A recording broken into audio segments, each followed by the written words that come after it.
Good evening and happy Friday. This is Shayna from the Trade Exchange and welcome to 2018. It's a great start to the year. It's actually the best start to the year for the markets since 2006.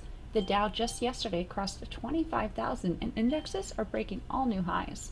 So let's take a look at what happened in the markets this week.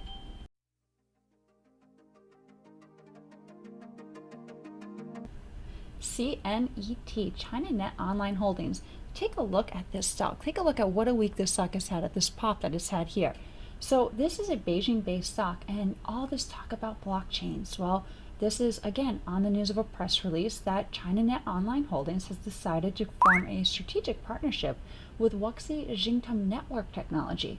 Now, together, they want to collaborate and develop, you got it, blockchain technologies and applications. So with that, we see this huge boost in CNET's stock price. They were trading a dollar handle, then they went to above $9. They closed out the week at $5.70.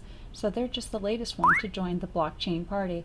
And I'm sure we'll find out a couple more that are going to be joining this party next week because it seems to be happening more and more.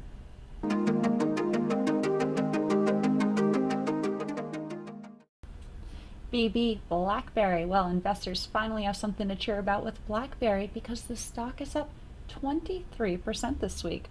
What the CEO says, the company is no longer in, quote, turnaround mode. In fact, on Wednesday, BlackBerry coming out with a very big announcement that BlackBerry is partnering with Baidu to accelerate connected and autonomous vehicle technology. Then just yesterday, the very next day, comes out the announcement that Molex is collaborating with BlackBerry on an automotive network for secure and intelligent vehicles.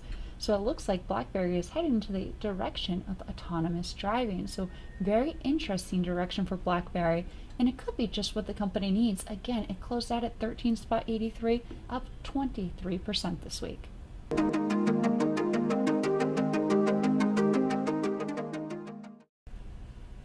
Crude oil is starting off 2018 very strong. It closed out this week above $61 a barrel. Now on Wednesday was the first time in 2.5 years that it closed out above the 61 handle. Baker Hughes numbers came in today, and they came in great. The total rig count came in at 924, so that's down 5, and the oil rig count came in at 742, so that's also down 5. Now, U.S. crude stockpiles, they're at their lowest since 2015. They dropped to 424.5 million. Also, the API data came in this week, and it had a nice draw of 4.992 million barrels. What else is pushing up oil prices? Well, there's protests going on in Iran, and it's anti-government protests. And keep in mind that Iran is OPEC's third biggest oil producer. So with these fears that it could affect production. So as of right now, it's not. But again, there is this risk that this could happen. So pushing on up oil prices. Again, oil is up this week 2.4%, closing out at 61.56.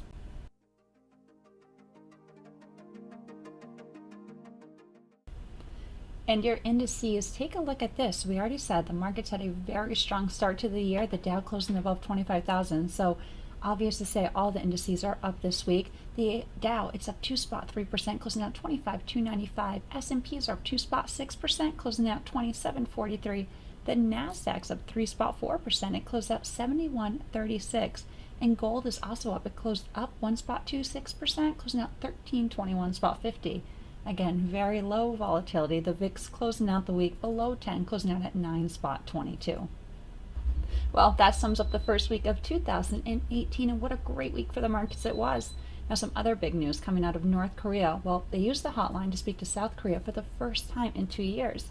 Not only that, but today they agreed to set a date to meet and speak with South Korea next Tuesday. So they're going to be meeting in the border village Panmunjom, and this is all coming preceding the Winter Olympic Games that are going to be happening in South Korea. So some really big news that we'll keep you up to date with. We want to thank you for joining us for a great week, a great start to 2018, and we look forward to joining you next week. Thanks so much. Have a wonderful weekend. Good night.